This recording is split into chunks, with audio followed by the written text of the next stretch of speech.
Today we will talk about training. First, we need to understand why training is important. Training is important for several reasons. 1. Skill development. Training helps employees develop the skills and knowledge necessary to succeed in their current roles. It equips them with the tools and techniques needed to perform their tasks effectively, leading to improved job performance and productivity. 2. Future job readiness. Training also prepares employees for future job opportunities. By enhancing their skills and knowledge, employees become more versatile and capable of taking on new roles and responsibilities within the organization or in their career progression. 3.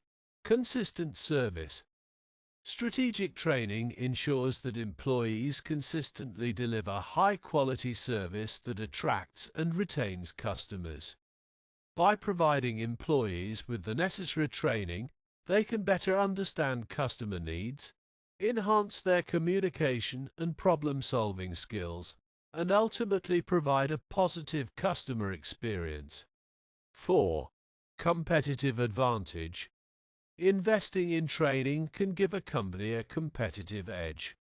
Well-trained employees are more equipped to understand the market, identify competitors, and find ways to outperform them. This knowledge can lead to improved strategies, innovation, and better decision-making. 5. Adaptation to technological changes. Training helps employees acquire the skills required to adapt to new technologies. As industries evolve and automation becomes more prevalent, providing training on new technologies, such as robotics or computer-assisted manufacturing processes, ensures that employees can work effectively with these advancements. 6. Effective teamwork. Training fosters effective teamwork and collaboration within the organization. By providing employees with training on team dynamics, communication, and problem-solving, they can contribute to product and service quality through effective collaboration and cooperation. 7. Culture of innovation and learning. Training plays a crucial role in shaping the company's culture. It emphasizes the importance of innovation, creativity, and continuous learning, encouraging employees to bring new ideas and approaches to their work. 8. Employment security. By offering training opportunities, companies demonstrate their commitment to the development and growth of their employees. This can create a sense of job security and provide employees with new avenues to contribute to the company, even when their specific job roles change. Training. Its role in continuous learning and competitive advantage. Continuous learning involves consistently acquiring new knowledge and skills to enhance personal and professional growth. It enables employees to stay up to date with industry trends, advancements, and best practices, allowing them to broaden their expertise and adapt to changing circumstances. Organizations play a crucial role in supporting continuous learning by providing employees with the necessary tools and resources. This includes access to training programs, workshops, online courses, mentoring opportunities, and other learning platforms that facilitate skill development and knowledge acquisition. Continuous learning is essential for innovation and the development of new products or services. By continuously expanding their knowledge base, employees can gain fresh perspectives, think creatively, and generate new ideas that drive innovation within the organization. Organizations that embrace continuous learning gain a competitive advantage. By encouraging employees to continuously learn and acquire new skills, companies can foster a culture of innovation, improve processes, stay ahead of industry trends, and adapt to changing market demands. Continuous learning involves not only individual learning, but also sharing knowledge within the organization. Employees are expected to apply their newly acquired skills on the job and share their learnings with their colleagues. This sharing of knowledge and collaborative learning enhances the overall organizational learning system. Also, continuous learning contributes to the development of intangible assets such as human capital, customer capital, social capital, and intellectual capital within the organization. These assets, which are built through continuous learning efforts, can provide a significant competitive advantage and contribute to long-term success. Training is a planned effort by a company to facilitate employees' learning of job-related competencies, knowledge, skills, and behaviors. The goal of training is for employees to master the emphasized knowledge, skills, and behaviors and apply them in their day-to-day activities. There are two kinds of training: formal and informal. Formal training refers to training and development programs, courses, and events developed and organized by the company. Employees are typically required to attend or complete these programs, which can include instructor-led courses, online programs, workshops, seminars, webinars, and other structured training formats.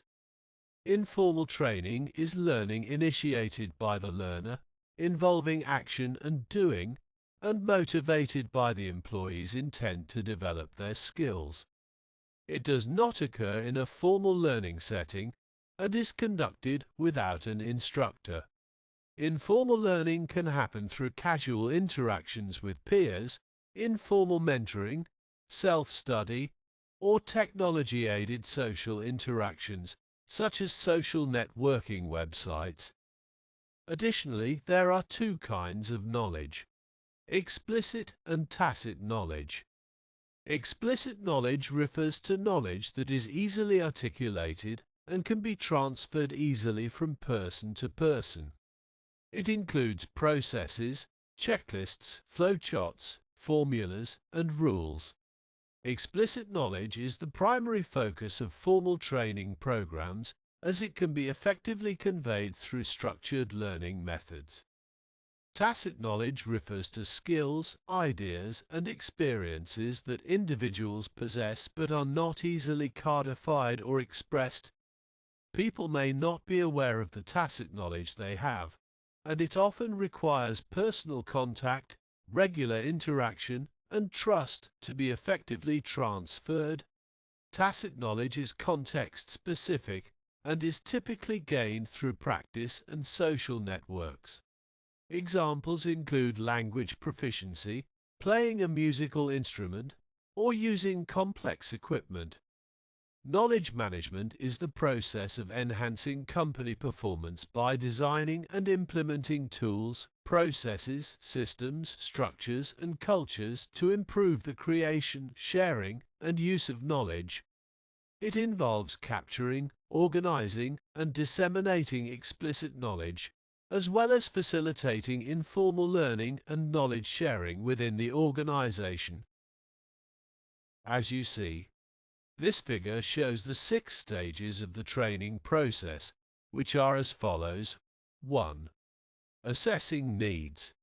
The first stage involves assessing the training needs of employees to determine if training is necessary. This includes identifying performance gaps, skill deficiencies, and areas where training can contribute to improved job performance. 2. Ensuring readiness. In the second stage, it is important to ensure that employees have the readiness for training. This includes assessing their motivation and basic skills necessary to effectively engage with and master the training content. 3. Creating a learning environment. The third stage focuses on creating a learning environment that is conducive to effective training. This involves providing the necessary resources, support, and conditions for learning to occur, both during the training session and in the broader organizational context. 4. Applying training to the job. The fourth stage emphasizes the application of the training content to the job. It entails providing support from managers and peers to reinforce the use of training knowledge and skills in the workplace. Additionally, employees need to understand how to take personal responsibility for their skill improvement. 5. Choosing the training method. At the fifth stage involves selecting the appropriate training method or methods. There are various options available, such as on-the-job training, classroom instruction, e-learning, simulations, or social media platforms. The key is to choose a method that aligns with the learning objectives and provides an effective learning environment. 6. Evaluation. At the final stage is evaluation, which involves assessing whether the training achieved the desired learning outcomes and financial objectives. This can be done through various methods such as tests, assessments, surveys, or observation of performance improvements. Evaluation helps determine the effectiveness of the training program and provides insights for future improvements. It's important to note that effective training practices go beyond simply choosing a popular training method. The entire training process, from needs assessment to evaluation, should be carefully considered and implemented to ensure that training is impactful and contributes to improved employee performance and organizational success. In the first stage, the company needs to determine if training is necessary through pressure points. Pressure points are indicators such as performance problems, new technology, customer requests, job redesign, new legislation, changes in customer preferences, new products, or employees' lack of basic skills can suggest a need for training. These factors can highlight areas where employees may lack the necessary knowledge or skills to perform their work effectively. When employees are not performing their work correctly, it can indeed indicate a knowledge gap that could be addressed through training. For example, if employees consistently make errors or struggle with certain tasks, targeted training can help fill those knowledge gaps and improve their performance. Similarly, when a company adopts new technology, introduces changes in product specifications based on customer requests, redesigns jobs, or faces new legislation, training may be necessary to ensure that employees understand how to use the technology, adapt to the changes, or comply with new regulations. However, it's important to note that training is not always the only or the best solution to address these pressure points. Sometimes performance issues may stem from factors other than knowledge gaps, such as inadequate resources, unclear expectations, or ineffective processes. In such cases, addressing those underlying factors may be more appropriate than training alone. Needs assessment helps organizations identify the root causes of performance issues or areas where training can contribute to desired outcomes. It allows decision makers to determine whether training is the most suitable solution or if other interventions, such as process improvements, job redesign, or performance management strategies, should be considered. Therefore, a comprehensive assessment is crucial to ensure that the chosen solution aligns with the specific needs and objectives of the organization. This figure shows the causes and outcomes resulting from needs assessment. The outcomes that result from a needs assessment include identification of training needs. A needs assessment helps determine who needs training and what specific knowledge, skills, behaviors, or job requirements they need to learn. It identifies the performance gaps or deficiencies that training can address. Task analysis. Through the needs assessment, task analysis is conducted to identify the important tasks performed by employees and the specific knowledge, skills, and behaviors necessary to complete those tasks effectively. This analysis helps in designing training programs that focus on the key areas of job performance. Decision on training source. A needs assessment also assists in determining whether the company should purchase training from an external vendor or consultant, or develop training internally using available resources. It provides insights into the scope and nature of the training required, which can guide the decision-making process regarding the best approach for obtaining the necessary training. By conducting a needs assessment, organizations can make informed decisions about the type of training required, the target audience, and the most suitable training sources. This helps ensure that the training initiatives align with the organization's strategic goals, available resources, and the specific needs of the employees and tasks involved. 3 important factors that need to be considered in the organizational analysis phase before choosing training as a solution to a pressure point. These factors are support from managers and peers. Research has shown that support from managers and peers is crucial for the success of training initiatives. A positive attitude among peers and managers towards participation in training activities is important. Additionally, managers and peers should be willing to provide guidance and support to trainees on how to effectively apply the knowledge, skills, and behaviors learned in training to their job. Creating opportunities for trainees to use the training content in their work is also essential.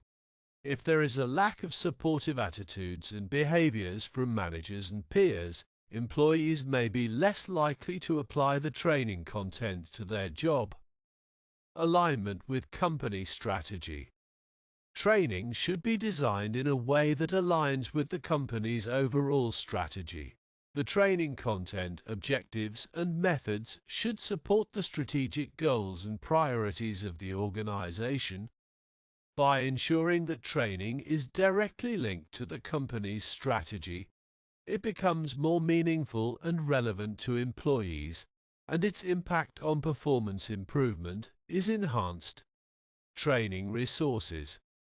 Before proceeding with training, the company needs to assess whether it has the necessary resources to support the training initiative. This includes considering the availability of budget, time, and expertise for designing, delivering, and evaluating the training program. Adequate resources are required to ensure the effectiveness and sustainability of the training effort. Okay. Examples of strategic initiatives and their implications for training practices. As you see, this table outlines the implications of strategic training and development initiatives. It is divided into 2 main initiatives: improve customer service and improve employee engagement, with corresponding implications listed to the right of each initiative. The main points are: improve customer service. This initiative aims to enhance the quality and satisfaction of the interactions between the employees and the customers.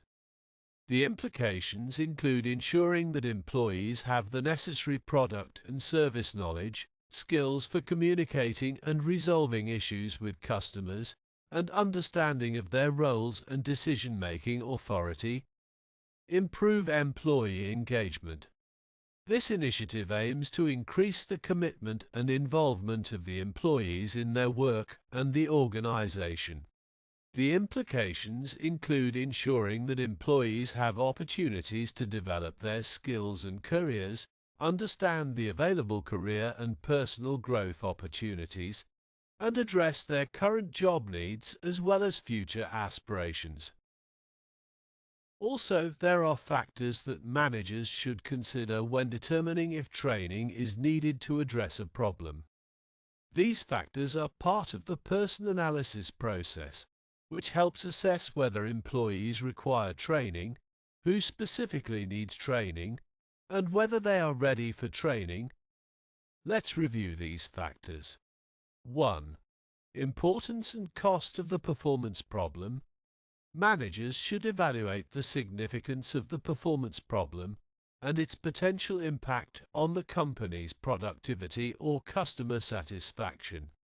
This assessment helps determine if training is a necessary investment to address the issue effectively. 2. Lack of knowledge or ineffective training. It is crucial to assess whether the employees have the necessary knowledge and skills to perform effectively. If they have not received adequate training, or if the training provided was ineffective, further training may be required to bridge the knowledge gap. 3. Demonstration of correct knowledge or behavior. Evaluating whether employees can demonstrate the correct knowledge and behavior on the job is essential.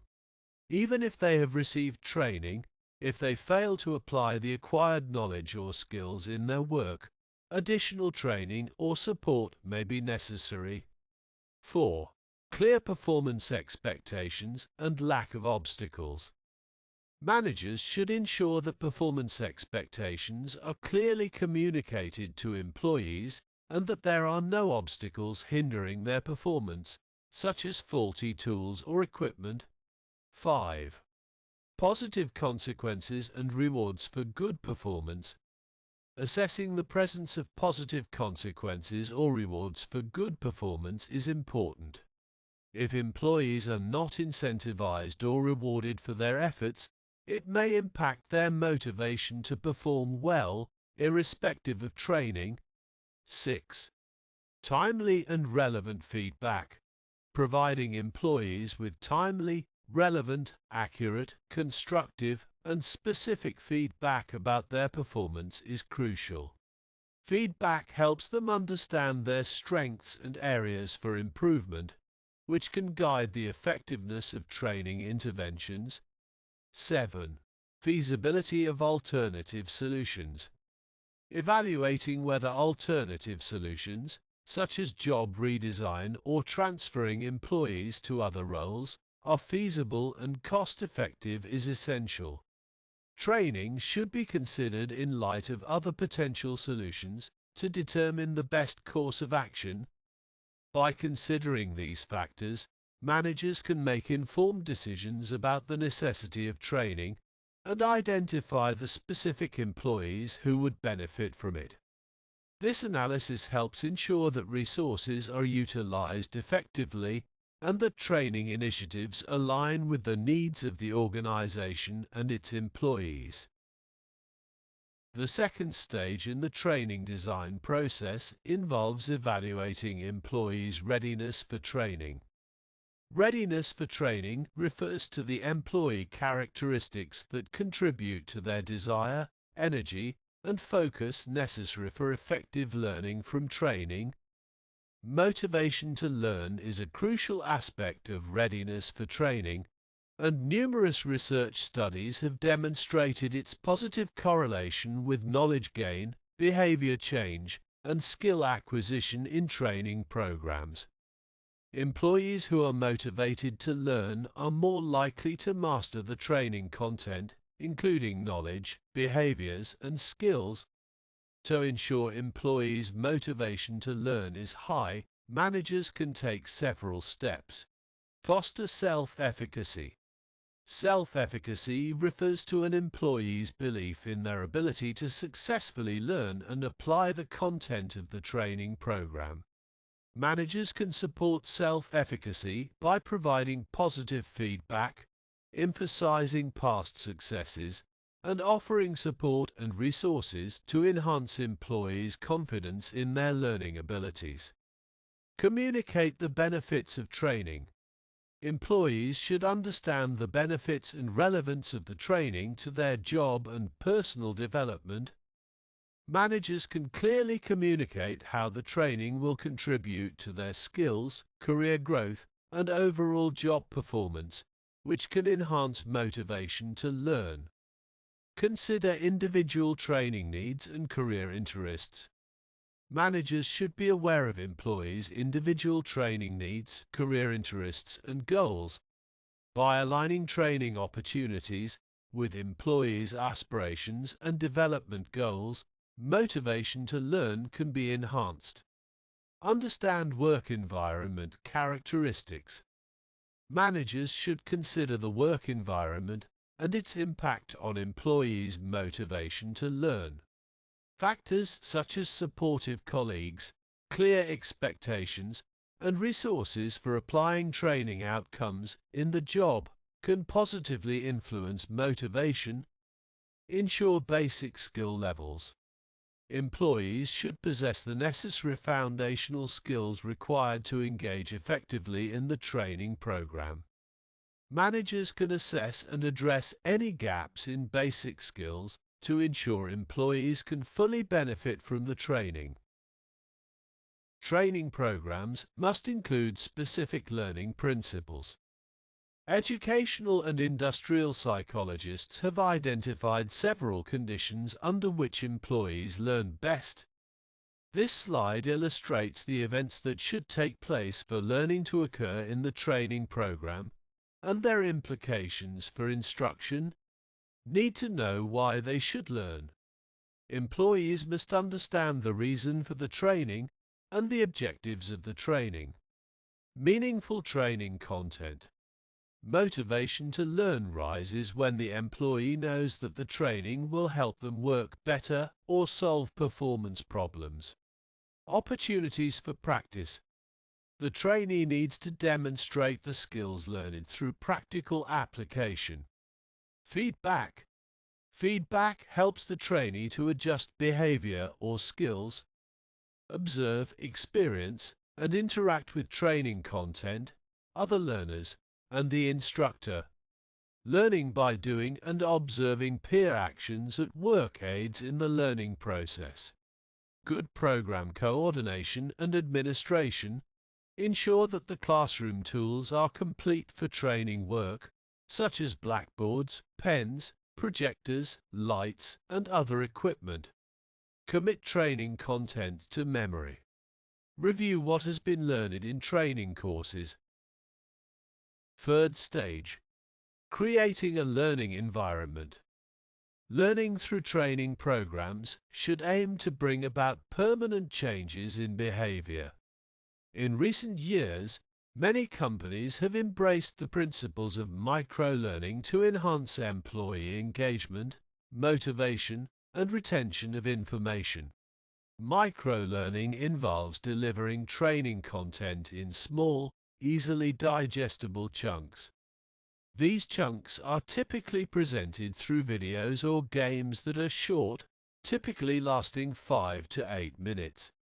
The purpose of micro-learning is to actively involve trainees, motivate them to learn, and facilitate the recall of information.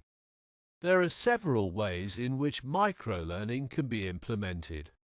Replacing longer training courses. Instead of delivering one long training course, micro-learning offers the option to break down the content into smaller, more manageable modules. This approach allows learners to focus on specific topics or skills at their own pace. Reinforcing or supplementing formal training. Micro-learning can be used to reinforce or supplement formal training programs. For example, quizzes or short pieces of training content can be sent to learners after the training session to reinforce key concepts and ensure retention. Just-in-time learning. Micro-learning is particularly effective for providing on-the-job learning when employees need it the most. Learners can access short modules or resources whenever they face a specific challenge or require immediate information.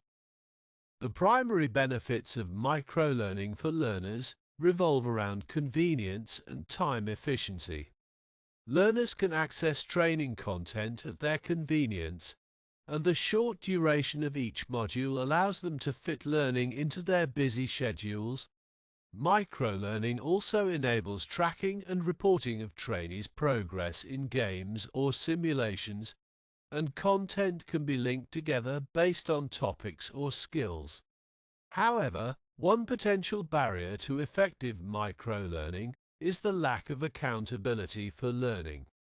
Since microlearning typically involves self-paced learning, it is essential to establish mechanisms to ensure that trainees are held accountable for completing the modules and actively engaging with the content. This can include setting expectations, providing incentives, or incorporating assessments to measure learning outcomes. Fourth stage, ensuring transfer of training. Transfer of training refers to on-the-job use of knowledge, skills, and behaviors learned in training, and is influenced by the climate for transfer, manager support, peer support, opportunity to use learned capabilities, technology support, and self-management. Let us discuss how these factors affect the transfer of training. 1. Climate for transfer. The climate for transfer refers to the organizational environment and culture that supports the application of training to the job. A positive climate for transfer includes support from supervisors, recognition of the value of training, and opportunities for practice and reinforcement. When the climate for transfer is favorable, employees are more likely to apply the knowledge, skills, and behaviors learned in training to their job. 2. Manager support. Manager support plays a crucial role in facilitating the transfer of training.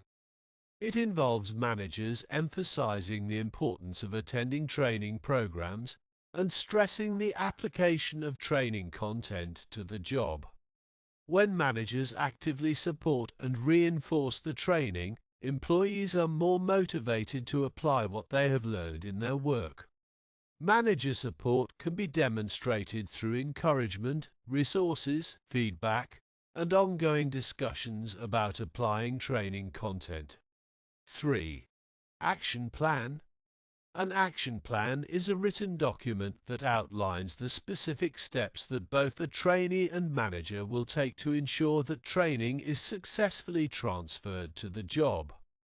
The action plan typically includes a clear goal that identifies what training content will be used and how it will be applied, e.g., a specific project or problem. It also includes strategies for reaching the goal, required resources, strategies for receiving feedback, such as regular meetings with the manager, and the expected outcome or changes that will occur as a result of the training. 4. Peer support. Peer support involves creating a support network of 2 or more trainees who agree to meet and discuss their progress in using the learned capabilities on the job. These meetings can be face-to-face or conducted through communication channels like email. Peer support provides an opportunity for trainees to share experiences, seek advice, and provide mutual encouragement in applying the training content. It can enhance learning retention, motivation, and the transfer of training by creating a supportive and collaborative environment. 5th stage, selecting training methods. Organizations have a variety of training methods at their disposal, each catering to specific needs and resources. 5 common methods include: 1. Instructor-led classroom training. This traditional approach involves face-to-face sessions with a trainer, fostering interaction and group discussions. Suitable for complex topics and skill development. 2. Online learning, e-learning, delivered through digital platforms. It offers flexibility, self-pacing, and accessibility, particularly beneficial for large-scale initiatives, remote employees, and standardized content. 3. Mobile learning. Utilizing smartphones or tablets, this method allows on-the-go access to training materials. Convenient, offering bite-sized content and multimedia elements. It suits just-in-time learning and mobile preferences. 4. Social learning. Focused on collaborative learning, it encourages interactions, knowledge sharing, and feedback within a community of learners. Utilizes online forums, social media, virtual communities, and mentorship programs. 5. Blended learning. Integrating multiple methods such as face-to-face workshops, online modules, and virtual discussions, it creates a comprehensive learning experience. Flexible and customizable, catering to diverse learning preferences. Organizations should consider various factors, including training goals, audience, content complexity, resources, technological infrastructure, and desired interactivity when selecting methods. A well-designed program may combine these methods to deliver an engaging and effective learning experience aligned with organizational objectives and learner needs. Thank you for watching. If you liked this video, please like and subscribe to channel.